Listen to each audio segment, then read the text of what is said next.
Bonsoir à tous, bienvenue dans votre émission La Réunion Léla.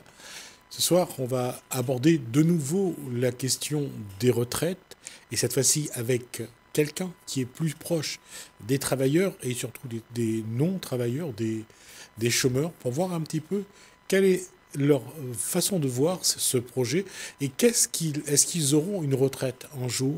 On en parle on en parle dans Causement Réunionnais.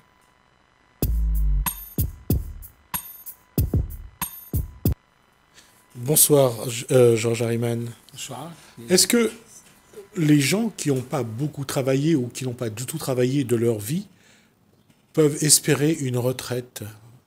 Alors là, pour être franc avec vous, je suis sûr et certain que la majorité des gens qui vivent dans les DOM, même les Réunionnais d'ici, n'auront pas droit à une retraite convenable. Déjà, ceux qui gagnent aujourd'hui ne permettent pas de vivre dignement et ils sont en dessous des moyennes de l'Hexagone, 28% de moins. Donc il faut pas, on fait croire n'importe quoi aux gens. Je pense que la plupart d'entre nous, les Réunionnais, n'auront pas droit à une retraite comme il se doit. C'est quelque chose dont on ne parle pas souvent, mais il y a des cas d'individus qui ont travaillé toute leur vie et qui ont une retraite vraiment...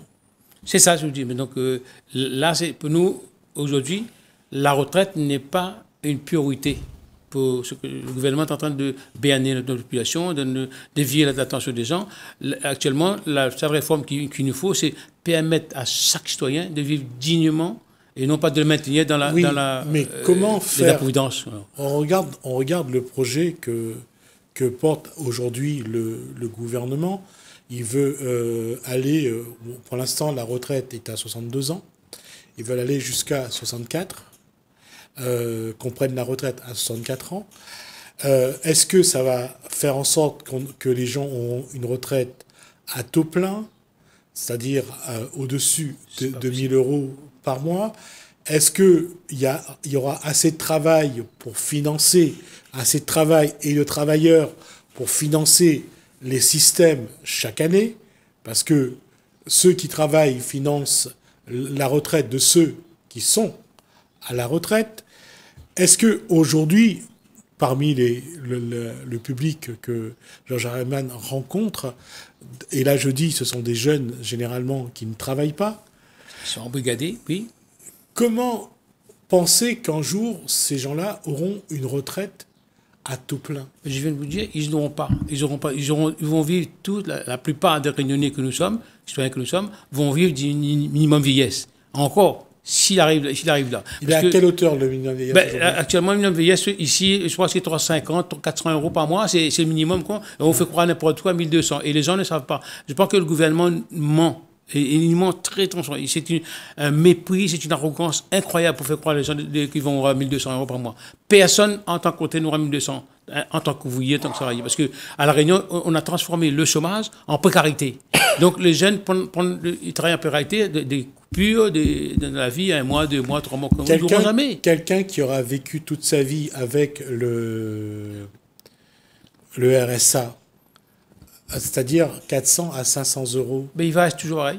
Il sera toujours dans la même situation, il ne changera pas, il va être pareil. Parce que, encore plus encore, aujourd'hui, le système est tellement mauvais que quelqu'un qui a un RSA peut avoir plus que quelqu'un qui a travaillé, quelqu'un qui a cotisé. Parce qu'en tant que RSA, vous aurez le minimum et vous pouvez faire demander l'ASPA en tant que RSA.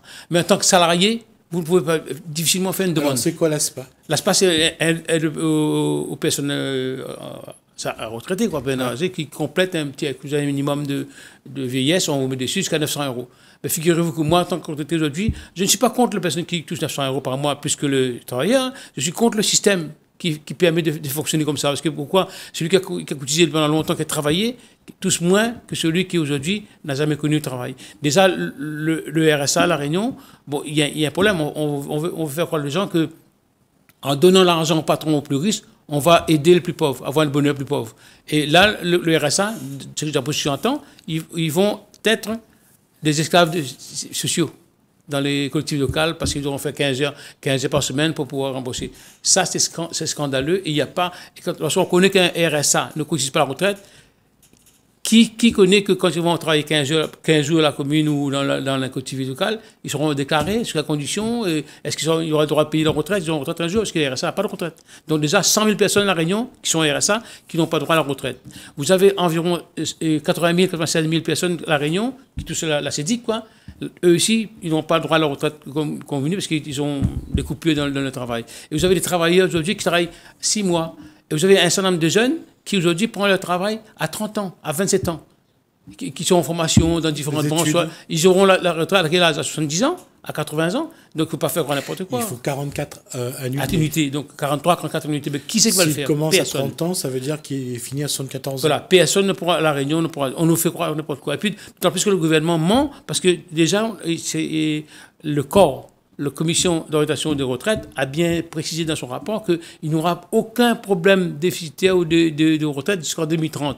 Je crois que le gouvernement est en train d'essayer de arnaquer, de racketter 10 milliards d'euros sur le dos des retraités. Oui, mais ce que dit le président de la République, Emmanuel Macron, c'est qu'au-delà de 2030, il y aura des problèmes pour financer les retraites. Enfin, c'est ce qu'il dit. Maintenant, je ne vais pas dire qu'il a raison ou qu'il a tort. C'est ce qu'il avance comme argument. Et c'est pour ça qu'il dit après, à partir de 2030, il vaut mieux aller prendre la retraite à 64 ans. Ça permettra de mieux financer le système. Vous savez, ce que dit le gouvernement, quelques jours, à gauche comme droite, j'en ai connu pas mal. C'était un temps, on disait il faut mettre une vignette en place pour financer la caisse de retraite. On l'a mis en place, je ne sais pas combien est rentré. Après, c'était un temps, il faut donner un jour de congé de sa vie pour les retraités. Chaque gouvernement a son idée. Et Macron est convaincu que sa version est mieux. Je crois qu'il veut faire un mea culpa là-dessus, parce que la France est endettée à fond. Il ne pourra plus répondre aux demandes des citoyens français. Il y a un manque de respect, il y a un manque de considération de la part de Macron. Je crois que le gouvernement Macron, en général, ne voit pas la réalité. Je peux comprendre que c'est bon, il est bon, donc il n'y a pas toute réalité de la vie de nos concitoyens. C'est ça qui amène à prendre des décisions un peu arbitraires, autoritaires, et puis un peu avec l'arrogance, quoi. Mais aujourd'hui, là où le président de la République a sans doute raison, c'est est-ce qu'on est sûr qu'à partir de 2030, le système ne sera pas déficitaire? Est-ce qu'on pourra honorer toutes les retraites de ceux qui en sont en droit de les percevoir? C'est impossible de faire tout pareil. C'est gros, pas besoin de faire l'ENA pour comprendre que c'est gros comme mensonge. Aujourd'hui, de plus en plus, chaque année, vous avez des gens qui sont licenciés, qui ne travaillent pas, qui ne participent plus, qui ne cotisent plus, qui sont remplacés par des automates. Donc, pour arriver là, il faut que le gouvernement élargisse dès maintenant l'assiette de cotisation. Non pas compter uniquement sur les salariés qui cotisent, parce qu'il y a moins de salariés. Tout le monde, plus il y a moins de salariés, il y a moins de cotisants. Donc pourquoi ne pas mettre un taxe spéciale de tomates pour financer le cotisation manquant des salariés? Il y a combien en France? Il y a 6 millions de chômeurs en France, 6 millions. À La Réunion, on est 150 000. Et il y a 150 000 chômeurs, 100 000 RSA, 96 000 de CEDIC, et retraités, il y aura à peu près, on est 860 000 à La Réunion. Il y a 10% de notre population réunionnaise qui sont en retraite, 86 000. Dans ces retraités, il y a moitié qui touchent 600 euros par mois. Pas 1200, 600 euros par mois. Vous allez faire croire que l'année prochaine, le 600 va passer à 1200? C'est vraiment n'importe quoi. C'est nous prendre pas des murets, hein. Alors, comment aujourd'hui, par rapport au projet du gouvernement, qui préconise donc une retraite plus tard, 2 ans plus tard, de 62 à 64 ans, comment faire pour, justement, à la rigueur, si le président de la République et le gouvernement ont raison et que le système peut être déficitaire à partir de 2030, comment faire pour que, justement, il n'y ait pas de déficit? Comment faire pour préserver le système et pour pouvoir continuer à payer des retraités qui seront de plus en plus nombreux face à des salariés qui sont, eux, de moins en moins nombreux? Depuis maintenant, à partir de maintenant, le gouvernement doit créer les conditions pour que les gens qui sont là, les jeunes ou vieux, et plus soient mis en activité, contribuer à la richesse du pays et non pas laisser de côté dans une activité à travers des formations bidons, des stages bidons, tout ça, comme on le fait avec les jeunes. Et là, on veut dire demain matin que prolonger le temps de travail des vieux pour pouvoir garantir la retraite. C'est pas vrai. C'est pas possible parce que les jeunes ne travaillent pas. Donc ils ne cotisent pas, ils ne travaillent pas maintenant, tout ça. Et les vieux, ils vont peut-être mourir. Je crois que le gouvernement est en train de se transformer en un costume de fossoyeur à l'égard de notre population. je ne vais pas débattre sur ce que vient de dire Georges Herrmann, mais je reviens à ma question. Aujourd'hui, il faut créer de l'emploi. C'est ça, créer les conditions pour que les gens puissent participer dans la richesse du pays. Et c'est pas fait aujourd'hui. Tout est fait. Il n'y a pas un vrai petit emploi à La Réunion. Il y a une politique d'exploitation du chômage.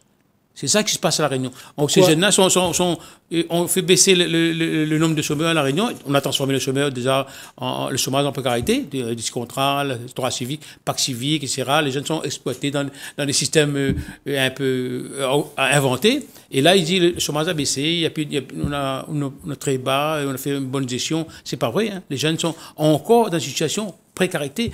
Aucun jeune aujourd'hui beaucoup de jeunes ne peuvent pas avoir un loyer, ne pas avoir une vie décente, ne pas avoir une vie autonome comme tout le monde, ne peuvent pas s'engager. Oui, mais ma question était sur le financement des caisses de retraite. Mais augmenter le nombre de travailleurs, et ça va terminer tout seul. Et puis en plus, mettre un taxe sur les automates, là, les robots, on licencie des gens, on crée une machine et on met 100 dehors. Vous savez, en 2022, à partir d'avril jusqu'à novembre, 52 entreprises locaux ont été liquidées. Combien de chômeurs ça a créé? Combien de gens qui ne cotisent plus à la retraite ont été mis à la porte et qui étaient remplacés par des robots, par des machines? Ben, trouvez un moyen, réfléchissez pour comment le gouvernement peut tolérer un tout pareil. Mettez les gens dehors et puis mettez les machines en place pour les remplacer. Mais là, ça fait un vide. Là, il manque dans le pot commun du gouvernement, il manque des sous. Et en plus, le gouvernement supprime l'impôt de la grosse fortune, il supprime la taxe professionnelle, il supprime tout des plus gros. Et là, il fait payer les plus petits à travers la retraite, à travers les petits. C'est pas possible. Alors, concernant la taxe professionnelle, c'est vrai que ça a été supprimé, mais il y a quand même eu en remplacement la taxe d'entreprise. Mais je reviens à ma question sur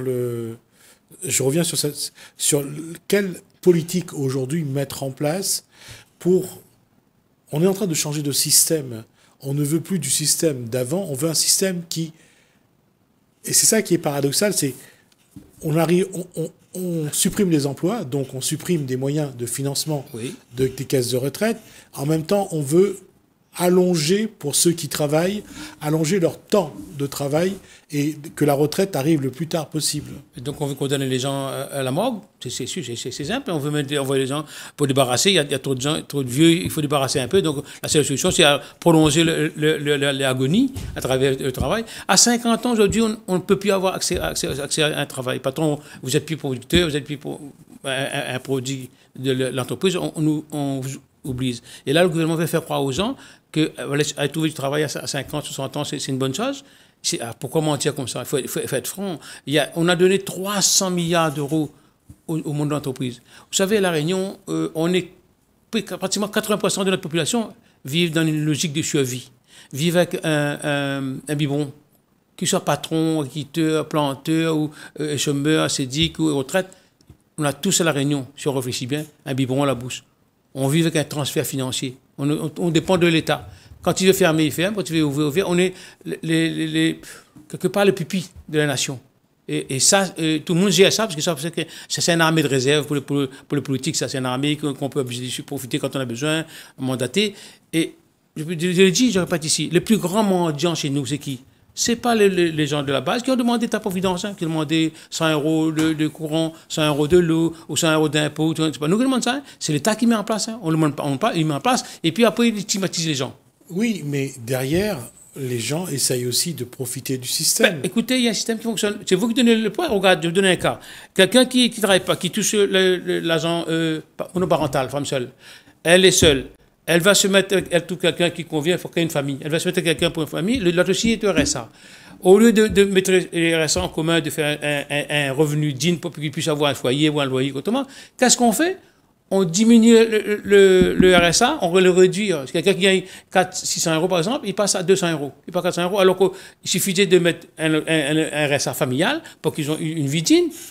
Et là, il faut étudier le cas par cas, ça peut donner tout le monde, mais on réduit. Donc, c'est le gouvernement qui pousse les gens à être séparés, à vivre seuls pour profiter du RSA. Et la Réunion, comme en métropole, beaucoup profitent de cette situation-là. Mais il y a un système, profitez, le système est infaillible, vous profitez. Hein. Je mets en en divorce, mais en séparation, et je garde l'argent. Oui, mais je suis d'accord que le système est mis en place par l'État et qu'il y a il y a une population qui profite. Comme partout, comme patron. Oui, mais est-ce que c'est pas vicieux quelque part parce que l'État crée des situations? Ben, c'est à l'État de devoir. C'est à l'État de voir. Oui. Parce que le patron, pareil, le patron, il y a une fissure. Le patron, ben, le patron il rentre dedans, il se croque des millions, et puis lui, il ne rembourse pas, lui.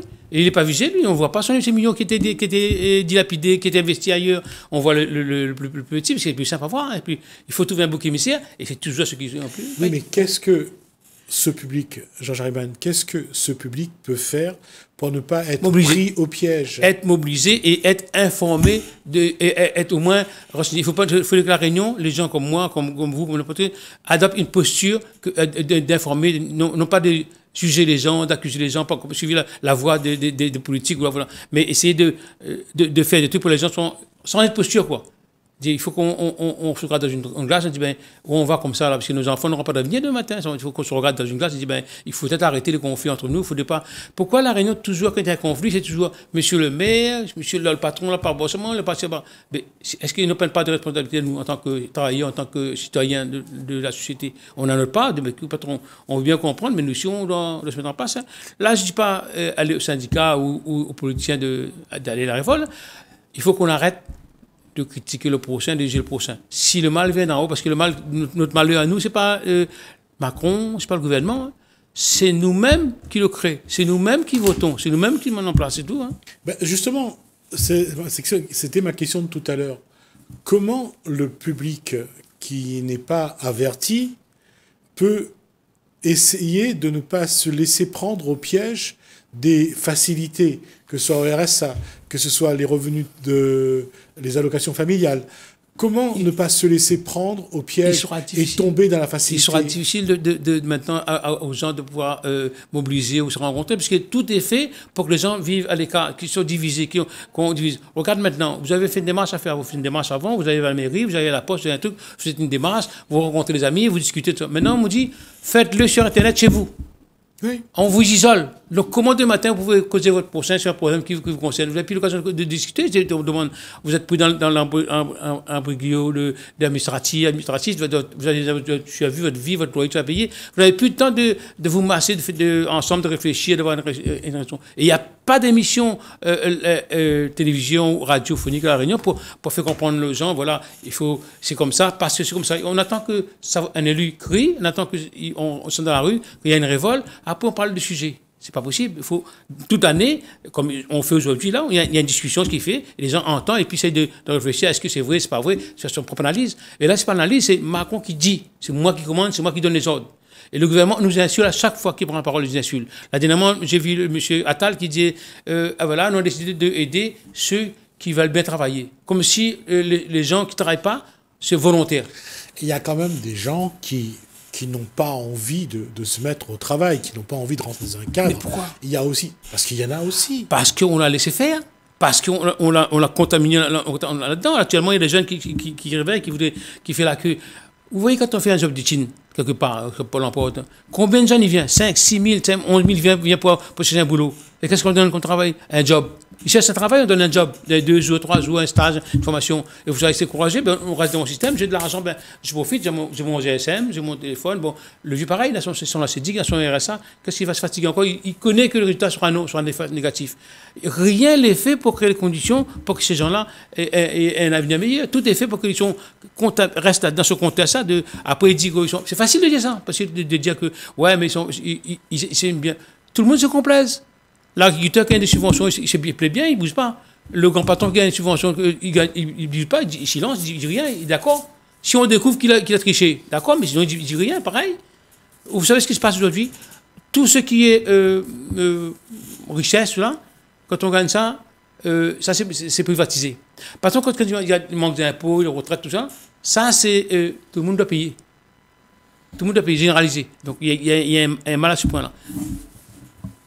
Donc la question reste, c'est ma dernière question, puisqu'on a déjà atteint la limite du temps qui nous est imparti. La question c'est, qu'est-ce qu'il faudra faire pour que les gens qui n'ont pas travaillé ou qui ont peu travaillé aient une retraite décente, puissent vivre. Et est-ce que vous avez des propositions à faire? J'ai des propositions à faire, mais je le ferai en tant que... Enfin, nous avons l'association de réfléchir. Là, je vous dis, une taxe sur les robotisations, on a un certain de propositions à faire. Mais c'est trop beau de donner des propositions à ces gens-là pour faire n'importe quoi, sans vous associer. Donc, c'est ce qui manque clarifier ça, c'est la concertation avec les gens. Alors, dans ce cas, on se reverra bientôt, Georges Harriman, pour continuer là-dessus et voir si vous avez... Quelles sont les propositions que vous avez vraiment pour que le public qui n'a pas travaillé ou qui a peu travaillé puisse prétendre à une retraite, je dirais, décente. Merci, Georges Harriman. Merci à vous de nous avoir suivis. Merci Alain, merci François. Je vous dis à bientôt. Bien, tout de suite.